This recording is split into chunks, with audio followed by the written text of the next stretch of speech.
कल्पना और छोटी प्रिया। कल्पना का जैसा नाम वैसा ही काम। सारा दिन कल्पनाओं में रहती, ना कोई काम करती ना कोई धाम। अरे कल्पना बहू, जरा अच्छी सी चटनी पीस दे, आज कुछ मजेदार खाने का मन है। पेट में जलन हो जाएगी माँ जी बुढ़ापे में, और वैसे भी मेरा काम करने का वक्त शाम का है, अब प्रिया को ही बोल दो। इतना कहकर कल्पना वहां से चली जाती है। कांता कल्पना के ऐसे रवैये से काफी परेशान रहती हैं।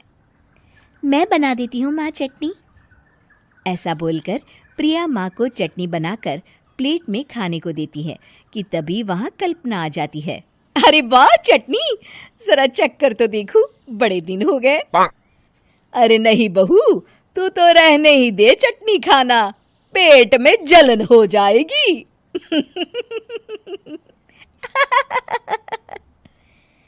इतना कहकर कांता और प्रिया दोनों हंसने लगते हैं। कल्पना सारा दिन या तो मोबाइल में यूट्यूब देखती या फिर सोती रहती।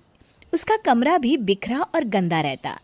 एक दिन कल्पना का पति अशोक उससे कहता है, अरे कल्पना, जानवर भी उस जगह को साफ कर लेता है जहां वो बैठता है, तुम तो इंसान हो, कैसे इतने गंदे कमरे में रह लेती हो?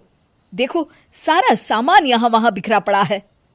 ज्यादा अपनी माँ का बोल ना बोलो। हाँ, कमरा तुम्हारा भी तो है, गंदा लग रहा है तो साफ कर लो। पता नहीं तुम्हारे साथ मैं कैसे जिंदगी बिताऊंगा। इतना कहकर अशोक वहां से चला जाता है। कल्पना बस खाना खाने कमरे से बाहर आती और फिर से कमरे में चली जाती। इससे कांता बहन काफी परेशान रहती। एक दिन प्रिया कांता से कहती है, माँ, मैं सारा दिन काम करके थक जाती हूँ, आप कल्पना दीदी से कहिए ना कि सुबह और शाम का काम बांट ले, मैं तो अब सिर्फ एक वक्त का ही काम करूँगी। हाँ। अरे तू वो भी ना करना, एक बहू तो कामचोर थी ही, दूसरी भी आ गई काम ना करने के बहाने लेकर। तभी वहां प्रिया का पति रमेश आ जाता है। माँ, मैं देख रहा हूँ भाभी कोई काम नहीं करती, प्रिया सारा दिन घर और रसोई का काम करती है, अब कुछ करो ना माँ। कांता मन में कुछ सोचती है और कल्पना के पास जाती है। कल्पना फोन पर मेकअप करना देख रही होती है। कल्पना, तुम सारा दिन बस मोबाइल देखती हो, घर का कोई काम भी कर लिया करो। प्रिया सारा दिन काम करके थक जाती है, आज से मैंने फैसला किया है, एक वक्त का काम तुम करोगी, सुबह का खाना तुम बनाओगी और रात का प्रिया। आप लोगों ने काम को हवा बना रखा है। अरे पता नहीं थोड़ा सा ज्यादा काम करने में आप लोग घबरा क्यों जाते हैं। और हाँ, बहुत ज्यादा प्रिया की तारीफ मत करिए मेरे सामने, बड़ी बहू तो मैं ही रहूंगी।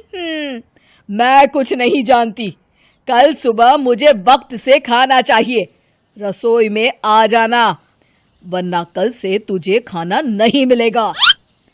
अगली सुबह कल्पना रसोई में नहीं आती है। वो देर से सोकर उठती है और बाहर आकर कहती है, अरे भूख लगी है, आज खाने में क्या है? इतनी देर हो गई, आज किसी ने मुझे उठाया भी नहीं, पता नहीं कहाँ है सब। कल्पना को घर में कोई नहीं दिखता। वो रसोई की तरफ जाती है जहाँ बड़ा सा ताला लगा होता है। अरे रसोई में ताला? ओ, मैं तो भूल ही गई थी, माँ ने आज से सुबह का खाना मुझे बनाने को कहा था। हे भगवान, इतने लोगों का खाना बनाना क्या आसान है? तभी घर के सारे सदस्य बाहर से वापस आते हैं। वाह माँ जी, मजा आ गया छोले भटूरे खाकर। मेरे मुंह में तो अभी भी स्वाद आ रहा है। अरे कल्पना, तेरे भरोसे रहते तो हम तो भूखे ही रह जाते। कल्पना को बहुत गुस्सा आ जाता है। अब बहुत हो गया, आज से मैं अपनी रसोई अलग कर रही हूँ, मैं अपना खाना खुद बना लिया करूंगी। कल्पना अपनी रसोई अलग कर लेती है, पर आए दिन उसका देर से उठना और काम न करने की आदत से वो भूखी ही रह जाती थी। उसी के सामने घर के लोग अच्छे अच्छे पकवान खाते और कामचोर कल्पना को जैसे तैसे ही खाना बनाकर खाना पड़ता। पर एक दिन तो हद ही हो गई। माँ, दीदी आज सुबह से कमरे से बाहर नहीं निकली, हमें जाकर देखना चाहिए। सो रही होगी कामचोर कहीं की, पर तुम कहती हो तो चलो देख लेते हैं उसे। कल्पना कमरे में पेट पकड़कर बैठी होती है। हाय मेरा दर्द, पेट दर्द के मारे मर रही हूं मैं।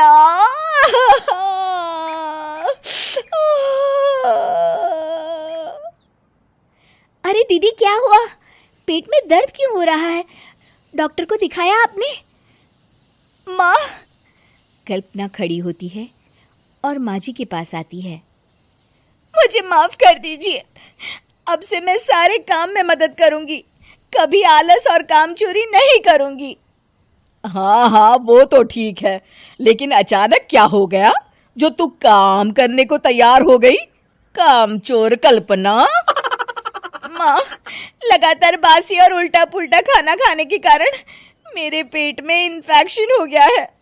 काम न करना पड़े इसलिए मैं 2 दिन का खाना एक दिन ही बना लेती थी। बासी और खराब खाना खाने के कारण लेने के देने पड़ गए।